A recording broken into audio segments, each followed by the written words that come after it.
सभी साथियों को नमस्कार, जय हिंद। संकल्प परिवार में आप सभी का हार्दिक स्वागत है। और आज हम व्याख्यात्मक जिला दर्शन की व्याख्यात्मक जो बात करेंगे, आज जिला दर्शन की प्रश्नोत्तरी हमने पहले कर ली थी। आज हम उन्हीं क्लास को व्याख्यात्मक लेंगे। सबसे पहले हम जोधपुर जिला दर्शन को परिचय के तौर पर शुरू करेंगे। शुरुआत कहां से होती है, बेसिक प्रश्न जो परिचय से बन जाते हैं उसकी बात आज हम करेंगे। बिल्कुल, तो सभी को प्रणाम। जालोर की धरा से प्रणाम, हाड़ौती से प्रणाम, भरतपुर से प्रणाम, एक चंचल जी चित्तौड़गढ़ से प्रणाम कर रहे हैं जी, आपको भी प्रणाम। देव की लाडली कविता जी गुज्जर प्रणाम।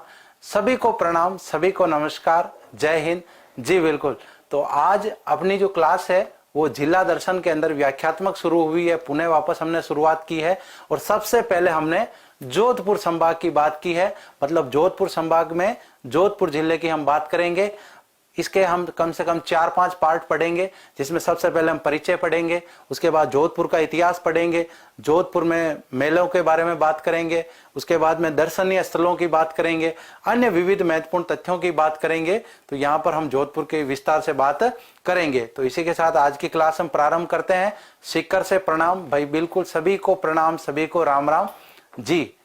तो हाँ जी, तो क्लास शुरू करें। बिल्कुल देखें, हनुमानगढ़ से प्रणाम, बीकानेर से प्रणाम, राती घाटी से, हाड़ौती से प्रणाम जी। बिल्कुल, तो सभी का प्रणाम स्वीकार कर लिया है और आज की क्लास जो है वो हम बिना किसी विलंब के शुरू करते हैं जी। बिल्कुल, मांगी जी चौधरी नमस्ते जी। बिल्कुल नमस्ते आपको भी।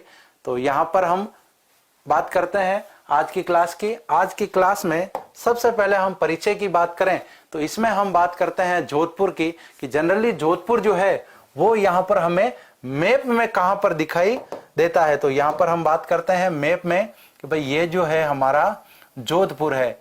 सबसे पहले राजस्थान का मैप लेने का कारण यह है कि यहां पर मैप से हम ये चीज भी क्लियर करेंगे कि इस जिले की सीमा किन किन जिलों के साथ लगती है। उसमें पहला जिला पाली, दूसरा नागौर, तीसरा बीकानेर, चौथा जैसलमेर और पांचवा बाड़मेर। तो इस प्रकार से ये चीज भी क्लियर हो गई। एग्जाम में इस प्रकार से सीधा प्रश्न बन जाता है, जोधपुर के साथ में कितने जिलों की सीमा लगती है, तो वो हम राजस्थान के मैप से ही समझ सकते हैं।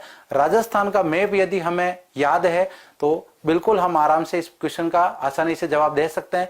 राजस्थान का मैप तो हमें पढ़ना ही है, इस वजह से ये बार बार मैप को लाया जाता है कि आप बार बार मैप को देखो तो आपको मैप क्लियर हो जाए। और जैसे मैप क्लियर हो जाता है, मैप में स्थान विशेष जो होते हैं ना, वहां से सीधे प्रश्न बनते हैं। अभी हम आगे बात करेंगे कि स्थान विशेष से जो सीधे प्रश्न एग्जाम में आए हुए हैं उसको हम कैसे क्लियर करें जी। बिल्कुल, युवराज सिंह जी भिलवाड़ा से प्रणाम प्रणाम। 100 दीपों के शहर से प्रणाम, इसका मतलब बांसवाड़ा से प्रणाम जी। बिल्कुल, चूरू से प्रणाम। जोधपुर का पूरा निचोड़ मिलेगा आपको। बिल्कुल, यहाँ पर जोधपुर जिला दर्शन हम लगभग 4-5 पार्ट में पढ़ेंगे और 4-5 पार्ट में पढ़ने के बाद में आपको कोई भी ऐसा फैक्ट या तथ्य नहीं होगा जिसको हम नहीं पढ़ेंगे। बिल्कुल, हम पूरा डिटेल से पढ़ेंगे। आप भी यहाँ पर जो भी क्लास चलती है उसको आराम से पढ़ें, उसके बाद में आप आराम से उसके नोट्स बनाएं। और जितने भी प्रश्नोत्तरियां हो चुकी है, जैसे जिला दर्शन की प्रश्नोत्तरी हो चुकी है, A to Z की प्रश्नोत्तरी हो चुकी है, तो आप उसका भी अध्ययन जरूर करें। क्योंकि आदि तैयारी आपकी थ्योरी से होगी, आधी तैयारी आप ऑब्जेक्टिव क्वेश्चनों से कर लोगे। बिल्कुल, है ना। तो यहाँ पर जी बिल्कुल, चंचल जी गोयल चित्तौड़ से प्रणाम, मैंने आपका प्रणाम स्वीकार कर लिया। बाड़मेर से प्रणाम जी। तो बिल्कुल सभी को प्रणाम। सबसे ज्यादा संख्या चित्तौड़ से लग रही है, बार बार आ रहा है चित्तौड़ से सर प्रणाम प्रणाम। तो सभी को प्रणाम। बिल्कुल, सभी राजस्थान के साथियों को प्रणाम, सभी भारत के साथियों को प्रणाम। पाकिस्तान से भी निवेदन करूं गुरुजी, बहुत अच्छी बात है। तो यहाँ पर हमने सबसे पहले बेसिक मैप से ये जाना कि भाई कितने जिलों की सीमा जो है वो इसके साथ लगती है। तो इसके साथ अब हम शुरुआत करते हैं कि जो मैप है हमारा, इस मैप से कौन कौन से स्थानों से कौन कौन से प्रश्न आए हुए हैं। तो पहले हम एक बार बेसिकली जानकारी ले लेते हैं। जैसे फलोदी की बात करें तो फलोदी से सीधा क्या प्रश्न बन सकता है, इस मैप से हम सीधा क्या सीख सकते हैं। भाई यहाँ पर आज की जो क्लास है वो सिर्फ परिचय की क्लास है। इसमें मतलब हम कोई विशेष डिटेल से नहीं पढ़ेंगे, बेसिक जानकारी लेंगे कि भाई यहाँ से सीधे सीधे जो प्रश्न आए हुए हैं उनसे संबंधित आज की क्लास में हम बात करने वाले हैं। जमुना जी रेगर चित्तौड़ से प्रणाम भाई, सभी को प्रणाम। वागड़ की धरा से प्रणाम, उदयपुर से प्रणाम, सभी को गुड इवनिंग नमस्ते जी। बिल्कुल, तो यहाँ पर हम बात कर रहे हैं फलोदी के बारे में पढ़ेंगे। बाप खीचन, कोल्लू, ओशिया, खारिया, खंगार, बोरुंदा, भोपालगढ़, मथानिया, मंडोर, बिलाड़ा, जोधपुर, पाल, लूणी, धावा डोली या धावा बालेसर और शेरगढ़। यहां से सीधे सीधे क्या क्या प्रश्न बन सकते हैं, अब तक एग्जाम में क्या क्या प्रश्न यहां से आए हुए हैं, क्योंकि जब भी हमें कभी कोई भी चीज मैप से पढ़ते हैं ना तो वो सबसे ज्यादा हमें याद रहती है। इस वजह से जिले का मैप लिया गया है, स्थान विशेष से जो प्रसिद्ध प्रसिद्ध प्रश्न आए हुए हैं एग्जाम में उसको हम यहां पर पढ़ेंगे। तो सबसे पहले हम परिचय के तहत सबसे पहले परिचय ले लेते हैं जोधपुर जिले का। तो आप भी सभी कमेंट करते रहें और आप सभी आंसर देते रहें। तो सबसे पहले हम जोधपुर जिला दर्शन के अंदर जोधपुर जिले के उपनामों की चर्चा करेंगे। भाई जो जोधपुर जिले के उपनाम है, यहां से सीधा प्रश्न आ जाता है। अब उपनाम जो है वो भी दो तरह के उपनाम होते हैं, एक तो प्राचीन नाम होते हैं और एक भौगोलिक उपनाम होते हैं। भौगोलिक विशेषता के कारण जो भौगोलिक उपनाम दे दिए जाते हैं वो तो भौगोलिक उपनाम है। बाकी जो प्राचीन नाम है, क्षेत्र विशेष के जो पहले से नाम रह चुके हैं, प्राचीन काल में जो नाम है, इतिहास में हमें जो नाम देखने को मिलते हैं वो सभी हम प्राचीन नामों में शामिल करेंगे। जी बिल्कुल। तो आज जिला दर्शन की जो पुस्तक है वो भी आपको ऐप में डाल दी गई है, अपडेट दे दिया गया है। आप भी आराम से ई बुक फॉर्मेट में जो ऑप्शन है उसमें जाके, उसमें जो फ्री पीडीएफ का ऑप्शन है उसमें जाकर के आप आराम से डाउनलोड कर सकते हैं और उसको आप पढ़ सकते हैं, है ना। लूणी के रसगुल्ले प्रसिद्ध हैं। जी बिल्कुल, ये हुई ना बात। तमन्ना बानू जी कह रहे हैं कि चित्तौड़गढ़ से गुड इवनिंग। जी बिल्कुल तमन्ना जी, चित्तौड़ से गुड इवनिंग। तो यहां पर हम बात करते हैं सबसे पहले उपनामों की। देखो कमेंट भी आने लगे, ब्लू सिटी, थार का प्रवेश द्वार, जोदाना, सूर्य नगरी, इस प्रकार से। तो यहां पर उपनामों में सबसे पहले जैसे हम प्राचीन नाम ले लेते हैं, प्राचीन नाम। उपनामों में कौन से नाम? प्राचीन नाम।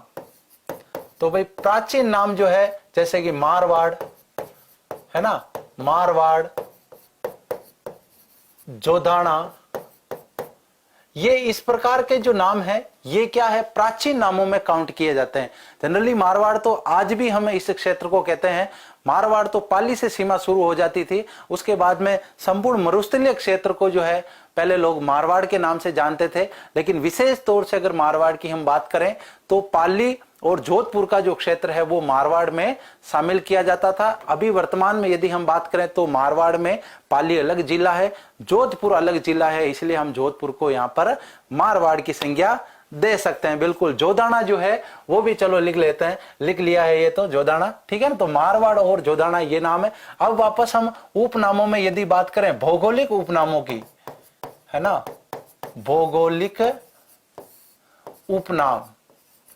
तो भौगोलिक उपनामों में यदि हम बात करें तो इसमें कौन कौन से उपनाम शामिल किए जाएंगे। इसमें जैसे सबसे पहले जो प्रसिद्ध नाम है वो है सूर्य नगरी। सूर्य नगरी, इंग्लिश में इसे बोले तो सन सिटी, या आपको हिंदी में ऐसे भी दिया जा सकता है सन सिटी। तो भाई ओशिया के अंदर जो सूर्य मंदिर स्थित है ना, इस वजह से इस क्षेत्र को क्या कहा जाता है, सन सिटी के नाम से जाना जाता है। बिल्कुल। तो यहां पर बात कर रहे हैं हम कि भाई सूर्य नगरी सबसे इसका पहले नाम। इसके अलावा इसको नीला शहर भी कहा जाता है ना। पीला शहर जैसलमेर को कहा जाता है और यहां पर नीला शहर इंग्लिश में आ जाए तो क्या है, ब्लू, है ना, ब्लू सिटी। तो इस प्रकार से और भी बहुत सारे नाम हैं उपनामों में। यदि हम बात करें तो जैसे कि भौगोलिक उपनामों में हमने प्राचीन नामों की बात की जिसमें मारवाड़, जोधाना कहा जा रहा है। इसी प्रकार से हम भौगोलिक उपनामों में जब इसकी बात कर रहे हैं तो सूर्य नगरी कहा जा रहा है, नीला शहर कहा जा रहा है, पोलो का घर कहा जा रहा है, या पोलो शहर कह सकते हैं हम इसे, पोलो शहर या घर, है ना। पोलो तो जनरली जयपुर में भी खेला जाता है, लेकिन जोधपुर जो है इसे पोलो का घर भी कहा जाता है। इस प्रकार से जो विशेषताओं वाले नाम है वो जोधपुर के हैं। इसे मारवाड़ का प्रवेश द्वार भी कह सकते हैं या मरुस्थल का प्रवेश द्वार कह सकते हैं। मरुस्थल का प्रवेश द्वार। इस प्रकार से हम भौगोलिक उपनामों की चर्चा यहां पर कर रहे हैं। और क्या भौगोलिक उपनाम हो सकते हैं वो अभी हम इसकी बात करेंगे।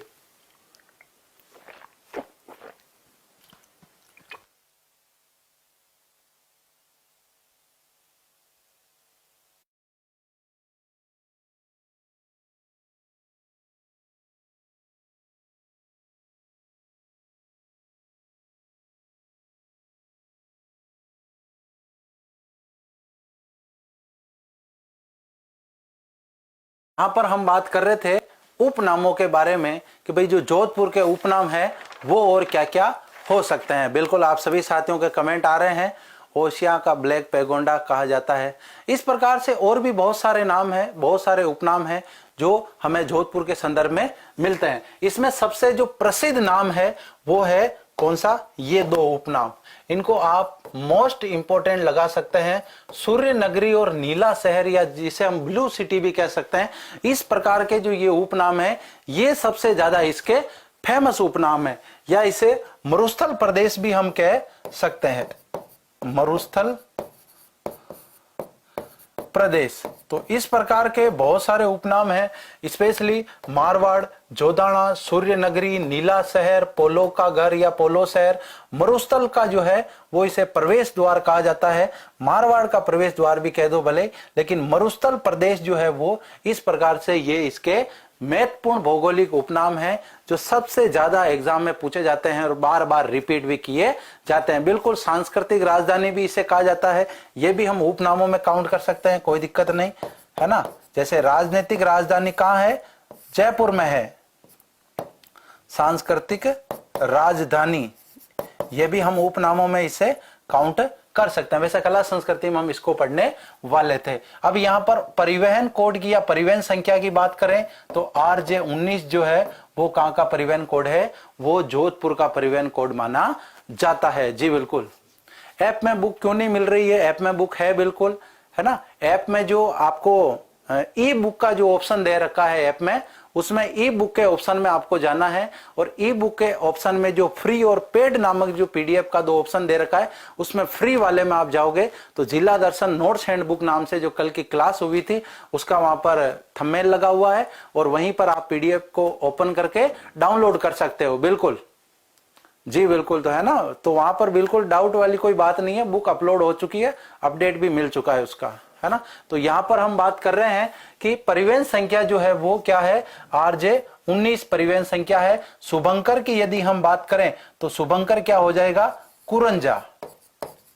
ये बेसिकली क्या है कि कुरजा जो है ये एक अप्रवासी पक्षी है, विदेशी पक्षी है, यूरोपीय देशों से ये भारत में आता है और राजस्थान में भी स्पेशली जोधपुर का जो फलोदी में स्थित खींचन गांव है वो इसके लिए जाना जाता है और कुरंजा को हम डेमोसियल क्रेन के नाम से भी जानते हैं। बिल्कुल, ये इस प्रकार की जो है वो बेसिक जानकारी इससे संबंधित थी। जिला शुभंकर क्या? कुरंजा है। बिल्कुल, तो इस प्रकार से RJ19 जोधपुर का RTO कोड है। आप भी कमेंट करते रहे, आपको जो भी बिल्कुल स्लाइड आपके सामने शो हो रही है ये जानकारी आप भी कमेंट करते रहें, ताकि क्या है कि आपके भी रिवीजन हो जाएगा और आपको भी याद होगा। मैं यहाँ पर कितना भी अच्छा पढ़ा दूं, लेकिन जब तक आप रिवीजन नहीं करोगे, आप नहीं पढ़ोगे, आप वापस कमेंट के माध्यम से प्रतिक्रिया नहीं दोगे, तब तक क्लास का मजा आने वाला नहीं है। बिल्कुल, फलोदी में खींचन गांव है वो इसके लिए प्रसिद्ध है। बिल्कुल जी। और कमेंट शो हो रहा है आपको टेक्निकल टीम की तरफ से। जिला दर्शन की जो हस्तलिखित पुस्तक है वो संकल्प परिवार के ऐप में निःशुल्क रूप से उपलब्ध करवा दी गई है। आप सभी साथी वहां पर ऐप डाउनलोड करें और ऐप में जाकर के निःशुल्क रूप से इस पुस्तक का जरूर लाभ लें। बिल्कुल, आप इस पुस्तक को बार बार पढ़ें और जब भी कभी आपको हार्ड कॉपी की इच्छा हो तो आप हार्ड कॉपी भी मार्केट से खरीद सकते हैं। लेकिन सबसे पहले आपको ऐप डाउनलोड करना है, उसमें से ई बुक को आप बार बार पढ़ना है, क्योंकि ई बुक रंगीन दे रखी है, आपको पढ़ने में भी मजा आएगा, आपको याद करने में भी आसानी होगी। जी बिल्कुल, ऐप में बिल्कुल फ्री है। जी बिल्कुल, सुभाष जी कह रहे हैं चूरू से। जी बिल्कुल, रीट के लिए भी उपयोगी है। बिल्कुल, राजस्थान जीके जिसके अंदर भी आता है, जो भी एग्जाम है जिसमें राजस्थान जीके सिलेबस दे रखा है, बिल्कुल उसमें उपयोगी है।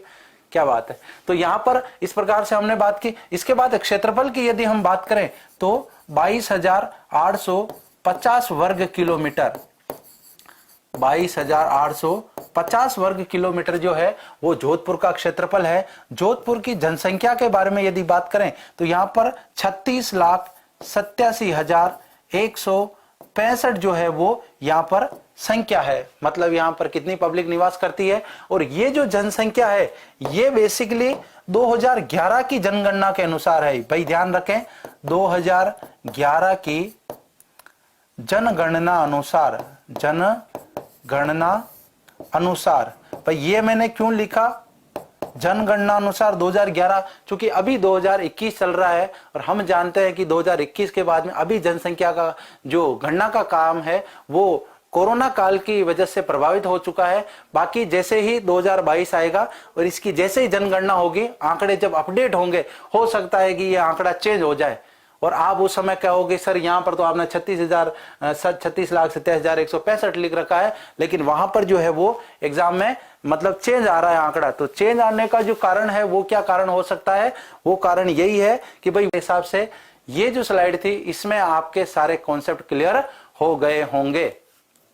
जी बिल्कुल। अब कोई यहां पर डाउट हो तो आप कमेंट कर सकते हैं। राजस्थान में बिल्कुल जनसंख्या में दूसरा स्थान है, पहला स्थान 66,26,000 के आसपास जो है वो किसका है? वो जयपुर का है। बिल्कुल यहां पर दूसरे नंबर पर है। जीके के कमांडो सर करण जी वही कमेंट करें, बहुत अच्छी बात है, धन्यवाद आपका जी। तो इसी प्रकार से यहां पर एक बार मैं पुनः रिपीट कर देता हूं कि भाई उपनामों की बात करें, उपनाम जनरली दो प्रकार से, प्राचीन उपनाम और भौगोलिक उपनाम। लेकिन जनरली उपनामों में हम भौगोलिक उपनामों को पढ़ते हैं, प्राचीन उपनाम जो है वो अलग से पढ़ते हैं। तो प्राचीन में इसको मारवाड़ जोधाना इसको कह सकते हैं, इसे राव जोधा जी का फलसा भी कह सकते हैं, कोई दिक्कत नहीं है। और इसके अलावा जैसे भौगोलिक उपनामों बात करें, मोस्ट इंपोर्टेंट है सूर्यनगरी, नीला शहर। नीला शहर इंग्लिश में कई बार पूछ लिया जाता है, ब्लू सिटी सीधा एग्जाम में पूछ लिया, किस नगर को, किस शहर को, किस जिले को ब्लू सिटी के नाम से जाना जाता है, तो वो यहां पर जोधपुर हो जाएगा। हिंदी में इसे नीला शहर कहेंगे, पोलो शहर, पोलो घर कह सकते हैं, मरुस्थल का प्रवेश द्वार कह सकते हैं, मरुस्थल प्रदेश भी कह सकते हैं, और राजस्थान की इसे सांस्कृतिक राजधानी जो है वो भी इसे कह सकते हैं। जब राजधानी बनाने की बात आई तो हम जानते हैं कि राजस्थान का जब एकीकरण हुआ तो उसमें यहाँ के शासक हनुमंत सिंह जी जो थे वो पाकिस्तान में मिलना चाहते थे। मोहम्मद अली जिन्ना ने उनको लालच दिया कि भाई आप जोधपुर का यदि पाकिस्तान में मिला लेते हो तो हम आपको इस प्रकार की सुविधाएं देंगे। इस प्रकार की कुछ बातें सुनकर हनुमंत सिंह जी जो है वो यहाँ पर क्या है, विद्रोह कर देते हैं। लेकिन बाद में उनको समझाया जाता है और समझाने के बाद में उनको राजस्थान में मिलाया जाता है। लेकिन यहाँ पर जोधपुर को वो राजधानी बनाने के लिए अड़ जाते हैं कि भाई नहीं, जोधपुर को तो राजधानी बनानी पड़ेगी। लेकिन पेयजल और इस प्रकार की कुछ समस्याएं थी उस समय में। अभी तो इंदिरा गांधी नहर आ चुकी है, इंदिरा गांधी नहर परियोजना की वजह से पूरा मरुस्थल जो कह सकते हैं हम, पूरा रेगिस्तान जो है वो अभी चमन हो चुका है। वो परिस्थितियां नहीं रही कि पहले कहते थे कि वहां पर पीने के पानी की दिक्कत है, नहाने के पानी की दिक्कत है। भाई मैं यहीं पर रहता हूं, यहाँ पर कोई दिक्कत नहीं है, बिल्कुल यहाँ पर आराम है। लेकिन ये सब कैसे संभव हुआ? ये सभी इंदिरा गांधी नहर परियोजना की वजह से संभव हुआ।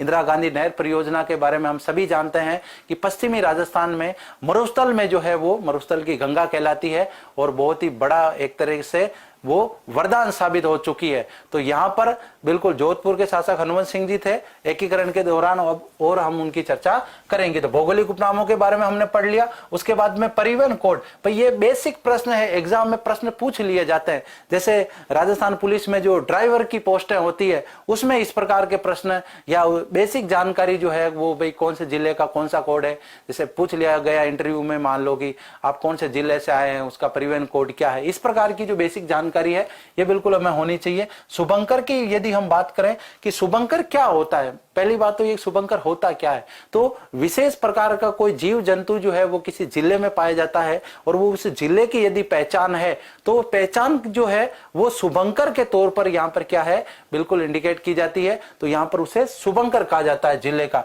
इसके बाद में क्षेत्रफल की बात करें, क्षेत्रफल है 22,850 वर्ग किलोमीटर।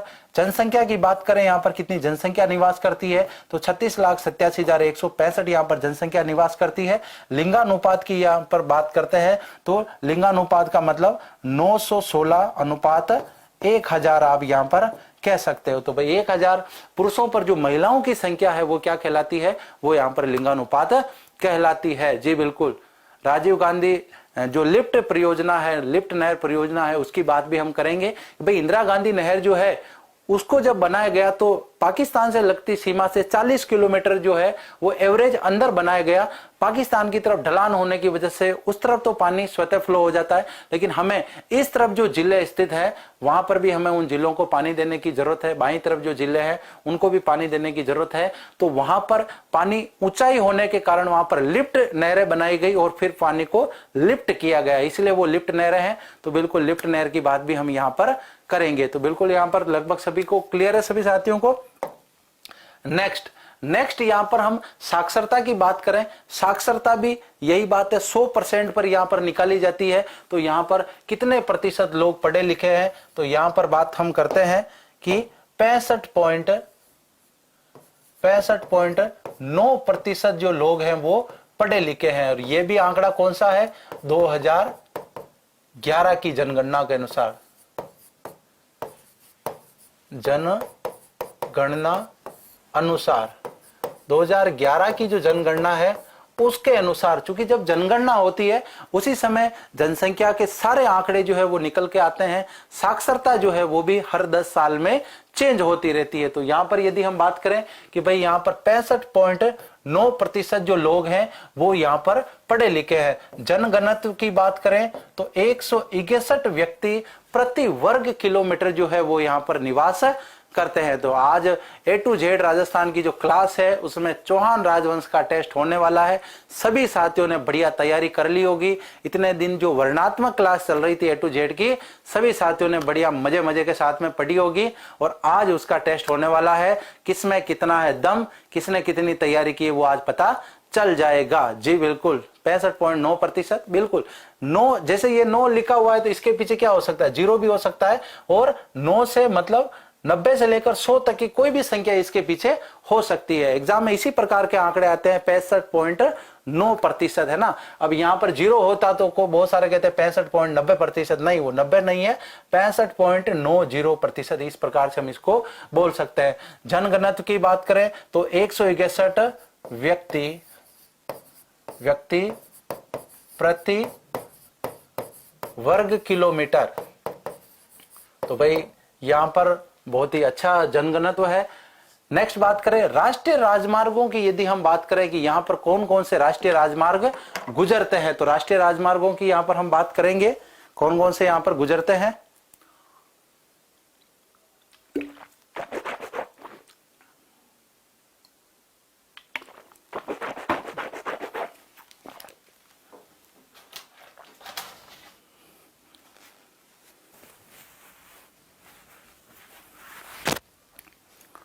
जी बिल्कुल, तो यहां पर यदि हम बात करें कि राष्ट्रीय राजमार्ग जो है वो यहां पर कौन कौन से गुजरते हैं। भाई सड़क तो जनरली पूरे राजस्थान में बनी हुई है, लेकिन यहां पर जो राष्ट्रीय राजमार्ग हैं वो कौन कौन से हैं, देखे वो आप कमेंट करके बताइए। जी बिल्कुल, जैसलमेर का 17 है, बीकानेर का 68 है। बिल्कुल यहाँ पर लिंगानुपात जो है साथी के द्वारा कमेंट किया जा रहा है। आप बिल्कुल यहाँ पर राष्ट्रीय राजमार्ग का कमेंट करें कि जोधपुर में कौन कौन से राष्ट्रीय राजमार्ग गुजरते हैं। जी बिल्कुल, 9 बजे टेस्ट होगा आपके A to Z राजस्थान में। तो यहाँ पर राष्ट्रीय राजमार्ग जो है वो मैं आपके लिए छोड़ रहा हूं, है ना। 2 राष्ट्रीय राजमार्ग हैं तो बीच में मैं वह लगा देता हूं, 2 राष्ट्रीय राजमार्ग आपको बताने हैं। अब यहाँ पर मुद्दा आता है तहसीलों का। तो भाई जनरली तहसील जो है वो प्रशासनिक इकाई है। बहुत सारे साथी कमेंट करते हैं सर तहसील में विधानसभा में क्या अंतर है। तो तहसीलें कम ज्यादा हो सकती है, विधानसभा क्षेत्र भी कम ज्यादा हो सकते हैं। तो जनरली विधानसभा क्षेत्र जो है वो तो राजनीतिक डिवाइडेशन है, राजनीतिक इकाइयां हैं। जबकि तहसीलों की यदि हम बात करें तो तहसीलें कौन सी इकाइयां हैं, तहसीलें प्रशासनिक इकाइयां हैं। तो सबसे पहले हम तहसीलों की बात करते हैं। तहसील सबसे पहले जोधपुर तहसील, इसके बाद में ओशिया तहसील, है ना, ओशिया। इसके बाद में भोपालगढ़, है ना। इसके बाद में लूणी। इस प्रकार से जैसे यदि हम प्रशासनिक डिवाइडेशन जब देखते हैं तो उसमें मोटे मोटे जो क्षेत्र होते हैं वो इसमें शामिल किए जाते हैं। जी बिल्कुल, परमाणु नगरी पोखरण से प्रणाम। जी पोखरण, एक तो NH 15 और 65। जी बिल्कुल, यहां पर NH 15 और 65 जो है वो यहां पर कमेंट साथी के द्वारा किया जा रहा है। जी बिल्कुल, पढ़ाई कर लो, फलौदी तहसील से हैं। जी बिल्कुल, तो यहां पर जैसे हमने ओशिया की बात की, जोधपुर की बात की, भोपालगढ़ की बात की, लूणी की बात की, फलौदी, बिलाड़ा, है ना। आप भी कमेंट करते रहे, साथ में आप भी कमेंट करते रहे कौन कौन सी तहसीलें हैं, ताकि आपके भी यहाँ पर रिवीजन हो जाएगा। जी बिल्कुल, आज आंधी तूफान की वजह से थोड़ी लाइट यहाँ पर प्रभावित हुई है, तो उसकी परेशानी। आपको तो सभी को आवाज आ रही ना कंप्लीट। हाँ, बीका बाड़मेर की पावन धरा से प्रणाम। जी बिल्कुल, तो आप सभी साथियों को मेरे हिसाब से हाँ जी, बिल्कुल। शेरगढ़ लोहावट की भी बात करेंगे। शेरगढ़ लोहावट विधानसभा क्षेत्र है कि तहसीलें हैं, इसका आप कमेंट करके बताएं, देखें। जी बिल्कुल। 15 जोधपुर टू जैसलमेर है। जी बिल्कुल। फलोदी, बालेसर, बिलाड़ा में आई माता का मंदिर है, बिल्कुल यहाँ पर है। जी बिल्कुल। तो इस प्रकार से हम जो है वो तहसीलों के बारे में यहाँ पर जानकारी ले सकते हैं। लोकसभा क्षेत्र की यदि हम बात करें तो पर्टिकुलरली यहाँ पर लोकसभा क्षेत्र जो है वो क्या है, जोधपुर ही है। देखिए जोधपुर के लोकसभा सदस्य कौन है, जोधपुर के जो साथी जो है कमेंट करें, लाइव जो देख रहे हैं जोधपुर के साथी वो कमेंट करें, जोधपुर से लोकसभा सदस्य कौन है। वहां की सरदारपुरा जो विधानसभा क्षेत्र सीट है वहां से तो विधायक हैं कौन, अशोक जी गहलोत, और राजस्थान के मुख्यमंत्री भी है। जैसे तहसील है, आपको अगर कंफर्म करनी हो तो मैप के माध्यम से आप यहां पर कंफर्म कर सकते हैं। जैसे फलोदी तहसील, शेरगढ़ तहसील, ओशिया तहसील, भोपालगढ़ तहसील, बिलाड़ा तहसील, जोधपुर तहसील और ये लूणी तहसील। तो इस प्रकार से जो बड़े बड़े क्षेत्र हैं, जैसे ये जो क्षेत्र है, ये क्षेत्र है फलोदी का, है ना, जिले में हम डिनोट कर सकते हैं।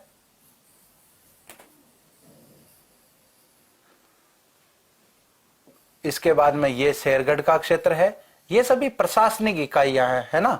विधानसभा क्षेत्र भी आएंगे, अभी विधानसभा क्षेत्र की भी हम बात करेंगे। ये बिलाड़ा और ये जोधपुर और भोपालगढ़। तो यहां पर हमने बात की जनरली तहसील के बारे में, फलोदी, भोपालगढ़, ओशिया, बिलाड़ा, जोधपुर, लूणी, शेरगढ़, है ना, ये हमने बात की। अभी हम विधानसभा क्षेत्रों की भी बात करेंगे। इसके साथ में शेरगढ़ भी, यहां पर जगह ही नहीं बची थी यहां पर। तो यहां पर हम बात कर रहे हैं कि भाई जोधपुर जो है यहाँ पर लोकसभा, यहाँ के सदस्य कौन है, गजेंद्र सिंह जी शेखावत है। क्या बात है। तो लोकसभा सदस्य जो है वो सदस्य कौन है, सदस्य गजेंद्र सिंह जी शेखावत, गजेंद्र सिंह जी शेखावत। भाई राजस्थान से 24 सदस्य जो है वो बीजेपी से है और एक जो है वो लोकतांत्रिक पार्टी से है। तो यहाँ पर गजेंद्र सिंह जी शेखावत की यहाँ पर हमने बात की। जी बिल्कुल। एक साथी कह रहे हैं मैं लेट हो गया सर, कोई दिक्कत नहीं, आप लेट हो गए हैं तो आप क्लास को पुनः वापस देख सकते हैं, कोई दिक्कत वाली बात नहीं है, क्लास को आप पुनः देख सकते हैं। बाप क्या है, बाप जो है वो एक फलोदी तहसील का कोई क्षेत्र है, ठीक है ना, बिल्कुल।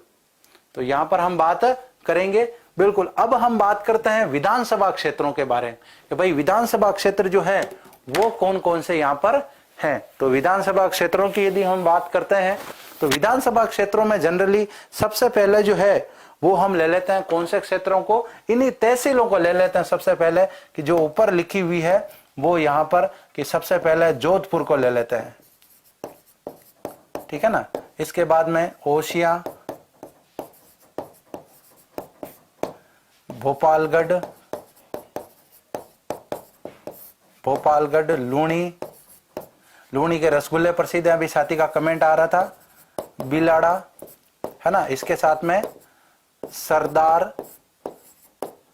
शहर, है ना। ये इस प्रकार से विधानसभा क्षेत्र जो है वो एक राजनीतिक डिवाइडेशन है, और भी इसमें विधानसभा क्षेत्र ऐड है। तो यहां पर हम बात करते हैं। नेक्स्ट हम बात करते हैं पड़ोसी जिलों की। अभी हम बात कर रहे थे बेसिकली विधानसभा क्षेत्र से प्रश्न नहीं आते हैं, तहसीलों से भी संख्या पूछ ली जाती है। कभी विशेष प्रकार की कोई एक तहसील का नाम देकर के एग्जाम में प्रश्न नहीं पूछा जाता है कि भाई ये तहसील कौन से जिले में स्थित है। लेकिन यहाँ से जो बेसिक प्रश्न जो बनते हैं, अभी क्लास के बाद में मैं आपको बताऊंगा कि एग्जाम में कहां से प्रश्न बनते हैं और सीधे प्रश्न यहाँ पर कैसे आए हुए हैं। जैसे पड़ोसी जिलों की बात करें, पड़ोसी जिलों में ऊपर से हम शुरू करते हैं, बीकानेर,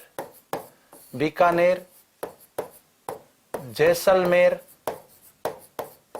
इसके बाद में बाड़मेर और उसके बाद में पाली व नागौर। तो अभी हम मैप में देख रहे थे, तो मैप के माध्यम से ही हम बात करते हैं। ये मैप है, इसमें बीकानेर, जैसलमेर, बाड़मेर, पाली और नागौर। तो इस प्रकार से आप मैप के माध्यम से भी इसको याद कर सकते हैं। तो यहाँ पर बीकानेर, जैसलमेर, बाड़मेर और पाली व नागौर के साथ जो है वो जोधपुर की सीमा लगती है। अब प्रमुख नदियों की यदि हम बात करें तो पश्चिमी राजस्थान की जो सबसे प्रमुख नदी है वो कौन सी है? लूणी नदी है। इसके साथ में जोजड़ी नदी।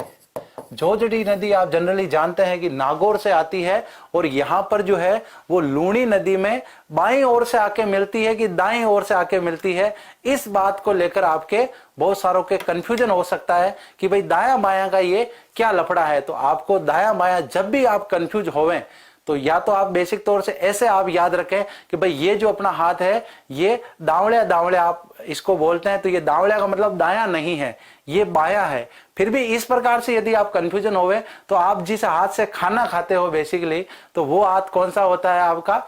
वो हाथ आपका दायां हाथ होता है। जिस हाथ से आप खाना खाते हो वो आपका दायां होता है। नहीं तो आपको इस प्रकार से आपको चिन्ह बनाना है ना।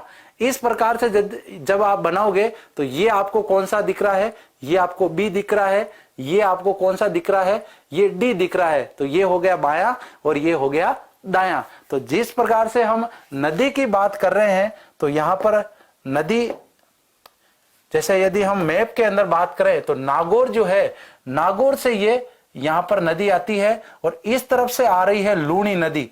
तो ये इस तरफ से आकर के मिल रही है, मतलब ये इस तरफ इसका प्रवाह क्षेत्र है। मतलब ये जो अपना हाथ है ना, ये मतलब दायां हाथ, तो दाईं तरफ से आकर के ये नदी इसमें मिलेगी। एग्जाम में कई बार पूछा गया कि लूणी की एकमात्र ऐसी सहायक नदी जो दाईं ओर से आकर के इसमें मिल जाती है। बाईं ओर से तो बहुत सारी नदियां मिलती है, दाईं ओर से वो एकमात्र नदी मिलती है। जी बिल्कुल। तो यहां पर लूणी है, जोजड़ी है, मीठड़ी है ना, और भी सूखड़ी और भी नाम आते हैं। तो लूणी जो है इसकी ये एकमात्र ऐसी सहायक नदी है जो किस तरफ से आकर के मिल जाती है? एकमात्र नदी। यहां पर हम लिख सकते हैं कि एकमात्र नदी या एकमात्र सहायक नदी, ऐसे लिख सकते हैं अपन। एकमात्र सहायक नदी जो दाईं ओर से आकर मिलती है। मोस्ट इंपोर्टेंट प्रश्न है ये, एग्जाम में कई बार पूछा गया है कि इसकी सहायक नदियों में एकमात्र ऐसी कौन सी नदी है जो दाईं ओर से आकर के मिलती है। और उसमें जनरली जोजड़ी, मीठड़ी, सूखड़ी, लीलड़ी, इस प्रकार के जो ये नाम है ये अपने को देखने को मिलते हैं। जी बिल्कुल। तो यहाँ पर प्रमुख नदियों में हमने लूणी की बात की, जोजड़ी की बात की, मीठड़ी की बात की। अब हम बात करेंगे यहाँ पर स्थित झील जलाशय की। भाई यहाँ पर जो झील जलाशय है उससे संबंधित एग्जाम में कई बार बेसिक प्रश्न सीधा पूछ लिया जाता है। बालसमंद झील जो है वो कहां पर है, किस प्रकार की झील है, मिट्टी है कि खारे पानी की है। तो यहां पर हम बात करते हैं झील जलाशय में। यदि हम बात करें तो पहली झील आ जाएगी आपके, कौन सी झील? फलोदी झील। उसके बाद में आ जाएगी बालसमंद झील। इस प्रकार से सीधा प्रश्न पूछ लिया जाए, फलोदी झील जो है वो किस प्रकार की प्रकृति की है? भाई खारे पानी की है कि मीठे पानी की है? इसके बाद में पूछ लिया जाए बालसमंद जो झील है वो खारे पानी की है या मीठे पानी की है? तो इस प्रकार से आपको आंसर देना है। जी बिल्कुल। कायलाना झील को कैसे भूल सकते हैं, उसकी तो बात अपने को करनी पड़ेगी। नौकायन के लिए प्रसिद्ध है ना कायलाना। तो कायलाना जो झील है वो यहां पर स्थित है। अब झील जलाशय की बात करें तो झील जलाशय में क्या अंतर है? भाई झील में सिर्फ हम झीलों को शामिल करते हैं, जलाशय में हम बांधों को शामिल करते हैं, है ना। जैसे बांधों की यदि हम बात करें तो वो जलाशय में शामिल होंगे, ना कि झीलों में शामिल होंगे। कुछ बांध ऐसे होते हैं जो पहले से झील के रूप में बने हुए हैं, तो वो हम झील के रूप में उसको बात कर सकते हैं। बिल्कुल। कायलाना झील, फलोदी झील, बालसमंद झील की बात की जा रही है। बांधों की यदि हम बात करें तो बांधों में प्रमुख रूप से यहां पर जो प्रमुख रूप से बांध है उसमें सबसे प्रमुख जो बांध है वो बांध है पिचियाक बांध। पिचियाक बांध, ये बांध किस नदी पर बना हुआ है? ये बांध लूणी नदी पर बना हुआ है, पिचियाक गांव के निकट बना हुआ है। और यहीं पर यदि हम बात करें तो यहीं पर ये एक ऐसा बांध है जिसे जोधपुर को पेयजल आपूर्ति की जाती थी। तो ये एक महत्वपूर्ण बांध जो है वो जोधपुर के अंदर आता है। इसी को जसवंत सागर बांध के नाम से भी जाना जाता है। जी बिल्कुल। संकल्प के लाडलों, एक बार सभी साथी जो है वो क्लास को शेयर करें। बिल्कुल, आज सभी साथी एक बार क्लास को शेयर करें। लाइट की दिक्कत भी आज हो रही है यहां पर।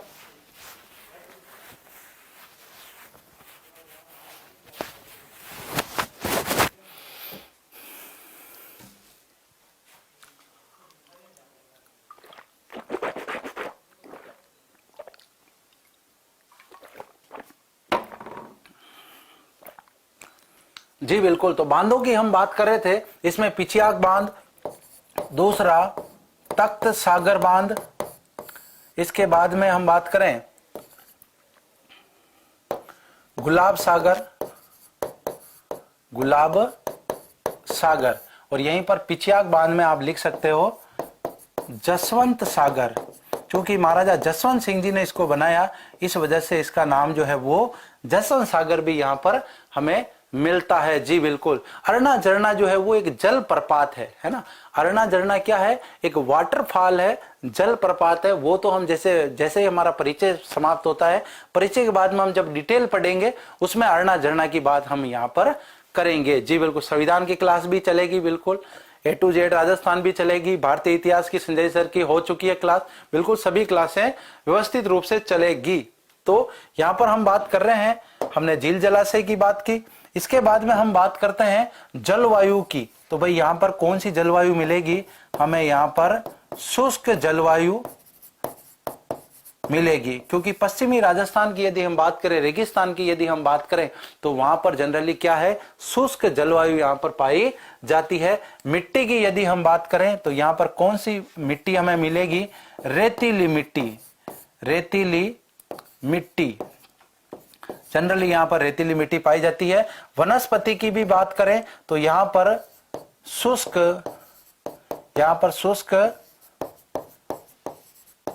मरुस्थलीय, यहां पर शुष्क मरुस्थलीय वनस्पति पाई जाती है, जिसे आप एक शब्द में मरुद्भिद कह सकते हैं, है ना।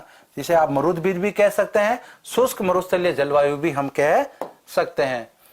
तो यहां पर हमने बेसिक जो जानकारी है वो हमने ली। सामान्य परिचय के तौर पर सीधे सीधे क्या प्रश्न बन सकते हैं, तो यहां पर हम बात करते हैं पड़ोसी जिलों के बारे में। प्रश्न आया हुआ है, निम्न में से कौन से जिले की सीमा किस जिले के साथ लगती है, नहीं लगती, दोनों पूछा गया है। नदियों के बारे में भी पूछा गया, निम्न में से कौन सी नदी जो है वो जोधपुर जिले में प्रवाहित नहीं होती है। इसमें यहाँ पर बेड़च, बनास और भी कोई ऑप्शन हो सकता था। तो यहाँ पर 3 नदियां, ये चौथा ऑप्शन कोई भी हो सकता है। झील जलाशय की बात करें, जनरली फलोदी जो है ये खारे पानी की झील है, बालसमंद मीठे पानी की है, और ये कायलाना जो है ये भी मीठे पानी के है। यहाँ पर पिछियाक बांध है जिसे जसवंत सागर भी कहते हैं, तख्त सागर बांध, गुलाब सागर नाम से यहाँ पर बांध बने हुए हैं। मिट्टी की यहाँ पर बात करें, रेतीली मिट्टी यहाँ पर पाई जाती है।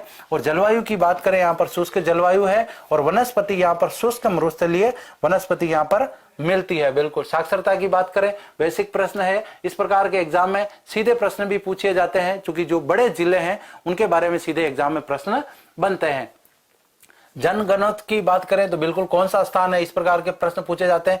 राष्ट्रीय राजमार्ग के प्रश्न पूछे जाते हैं, और तहसीलों के प्रश्न जनरली नहीं आते हैं। ये तो हमें बेसिकली याद रखने के लिए, बिल्कुल याद रखने के लिए ये इस प्रकार से याद रखना है अपने को, ताकि एग्जाम में प्रश्न आए नहीं आए, लेकिन स्थान विशेष से जब प्रश्न आते हैं तो वो यहाँ पर हमारे क्लियर हो जाते हैं। जी बिल्कुल। तो यहाँ पर बात करते हैं उपनामों की, हमने बात की, परिवहन कोड की, शुभंकर, क्षेत्रफल की बात कर ली है। अब हम स्थान विशेष के जो सीधे प्रश्न यहाँ पर बनते हैं उसकी बात हम यहाँ पर करते हैं। तो जनरली खींचन गांव की यहाँ पर यदि हम बात करते हैं तो खींचन गांव ये क्रुंजा जो पक्षी है इसके लिए प्रसिद्ध है। और क्रुंजा पक्षी जो है इसे डेमोसियल क्रेन भी कह सकते हैं हम, डेमोसियल या डेमोसिल क्रेन, है ना। क्रेन क्या होता है? सारस होता है एक तरह से, तो इसे डेमोसिल क्रेन भी कह सकते हैं। ये एक सारस है। खींचन गांव स्पेशली इसके लिए प्रसिद्ध है। और ये किस प्रकार का पक्षी है? अप्रवासी है ना, मतलब भारतीय नहीं है। अप्रवासी पक्षी है, यूरोपीय पक्षी है, जो शीतकाल में यहाँ पर भारत भ्रमण के लिए आते हैं और शीतकाल के बाद में पुनः वापस कहाँ चले जाते हैं, शीतकाल के बाद पुनः अपने देश स्वदेश लौट जाते हैं। इसके बाद में हम खारिया खंगार की यदि हम बात करें तो खारिया खंगार किसके लिए प्रसिद्ध है भाई, यहाँ पर सफेद सीमेंट का कारखाना है, सफेद सीमेंट का कारखाना जो है वो यहाँ पर स्थापित है। राजस्थान में सफेद सीमेंट के कारखाने, इसके अलावा मांगरोल, चित्तौड़गढ़ और गोटन नागौर में भी स्थित है। इसके बाद में नेक्स्ट बात करें, बिलाड़ा जो है वो अश्व प्रजनन केंद्र, अश्व प्रजनन केंद्र के लिए बिलाड़ा प्रसिद्ध है। यहाँ पर आई माता का मंदिर स्थित है। आई माता सीरवी जाति जो है, आई माता का मंदिर, तो जो सीरवी जाति है, क्षत्रिय सीरवी जाति जो है वो यहाँ पर आई माता को अपनी कुल देवी मानते हैं। तो यहाँ पर आई माता जो है वो किसकी कुल देवी है, सीरवी जाति की यहाँ पर कुल देवी मानी जाती है। जी बिल्कुल। सफेद सीमेंट का जो कारखाना है वो कहां पर है, वो खारिया खंगार में है। बोरुंदा की बात करें तो बोरुंदा जो है वो जनरली किसके लिए प्रसिद्ध है, रूपायन संस्थान के लिए प्रसिद्ध है। रूपायन संस्थान, रूपायन संस्थान है ना, कोमल जी कोठारी का इससे संबंध है। तो इस प्रकार से हमने बेसिक जानकारी, जो सीधा प्रश्न पूछ लिया जाए तो भाई बिलाड़ा जो किसके लिए प्रसिद्ध है, अश्व प्रजनन केंद्र है, यहाँ पर आई माता जो है उसका मंदिर यहाँ पर स्थित है। इसके बाद में हम बात करते हैं फलोदी की। तो फलोदी जो है उससे सबसे ज्यादा जो फैक्ट है वो हमारे राजस्थान में एग्जाम की दृष्टि से पूछा जाता है। तो इसी में फलोदी में ही खीचन गांव है जहां पर कुरंजा पक्षी के लिए प्रसिद्ध है। फलोदी किसके लिए प्रसिद्ध है, तो राज्य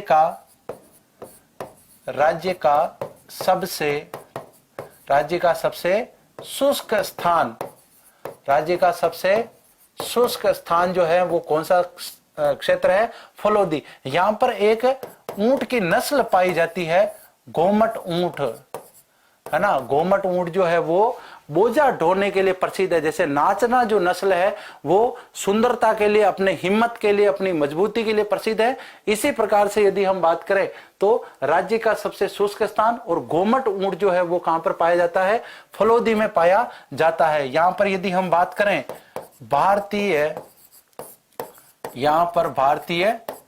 वायुसेना, भारतीय वायुसेना का क्या है, भारतीय वायुसेना का छठा एयरबेस जो है वो बिल्कुल रिजर्व के तौर पर यहां पर स्थित है। तो ये कुछ महत्वपूर्ण जानकारी जो थी वो फलोदी से संबंधित थी। यहां पर हमने झील की भी बात की कि भाई झील कौन सी है, खारे पानी की झील है। खारे पानी की जो झील है वो कहां की प्रसिद्ध है, बिल्कुल फलोदी के अंदर खारे पानी की झील है। बाप की यदि हम बात करें तो यहां पर क्या है, यहां पर बिजली घर है। बाप जो स्थान है वो जनरली बिजली घर के लिए प्रसिद्ध है। यहाँ पर बिजली घर स्थापित है। बिल्कुल एयरबेस जो है वो छठा एयरबेस है। जो सीमावर्ती जिले हैं जैसे श्री गंगानगर, बीकानेर, जैसलमेर, बाड़मेर, इसके अलावा जोधपुर, तो यहाँ पर क्या है, यहाँ पर सभी जगह जो है भारतीय वायुसेना के हवाई अड्डे बने हुए हैं। लेकिन एक एयरबेस जो है वो छठा कहां पर बनाया गया है, वो फलोदी में बनाया गया, रिजर्व के तौर पर बनाया गया है। जी बिल्कुल। पालगांव की भी बात करेंगे। इसके अलावा हम कोल्लू की बात करें तो ये कोल्लू जो है ये किससे संबंधित स्थल है, कोल्लू जो है पाबू जी से संबंधित स्थल है। पाबू जी महाराज से संबंधित स्थल है। पाबू जी जो है वो जनरली क्या है, ऊंटों के देवता माने जाते हैं। ऊंटों के देवता जो है वो कौन माने जाते हैं, पाबू जी जो है वो ऊंटों के देवता माने जाते हैं। जी बिल्कुल। शिल्प ग्राम जो है वो हवाला उदयपुर में है। हवाला जो ग्राम है शिल्प ग्राम वो उदयपुर में है। पाल जो है यहाँ पर तो फिल्म सिटी प्रस्तावित है ना, फिल्म सिटी की बात करेंगे तो यहाँ पर हमने बात की। इसके अलावा यहाँ पर बालेश्वर की बात करें तो यहाँ पर सौर ऊर्जा से संचालित फ्रिज, यहाँ पर सौर ऊर्जा फ्रिज है ना, सौर ऊर्जा संचालित फ्रिज जो है वो कहां पर संचालित है, वो यहां पर बालेसर में स्थापित है। सौर ऊर्जा के लिए जनरली पूरा पश्चिमी राजस्थान प्रसिद्ध है, लेकिन जोधपुर में कुछ विशेष स्थान है जैसे जहां पर सबसे ज्यादा सौर प्लांट लगा रखे हैं। पवन ऊर्जा परियोजना के लिए जैसे जैसलमेर प्रसिद्ध है, उसी प्रकार से सौर ऊर्जा के लिए जो है वो जोधपुर प्रसिद्ध है। बिल्कुल यहाँ पर जो भारतीय वायुसेना है उसके द्वारा यहाँ पर युद्धाभ्यास भी किए जाते हैं। जी बिल्कुल, तो यहां पर हमने बात की। इसके अलावा यदि हम बात करें धावा डोली, है ना, धावा डोली, तो जूम कर लेते हैं इसका। धावा डोली की यदि हम बात करें तो ये जनरली धावा है, और यहां पर धावा डोली जो स्थान है यहां पर क्या है, ये संरक्षित वन क्षेत्र है, या यहां पर कृष्ण मृगों के लिए प्रसिद्ध है। कृष्ण मृग, कृष्ण मृगों के लिए प्रसिद्ध, कृष्ण मृगों के लिए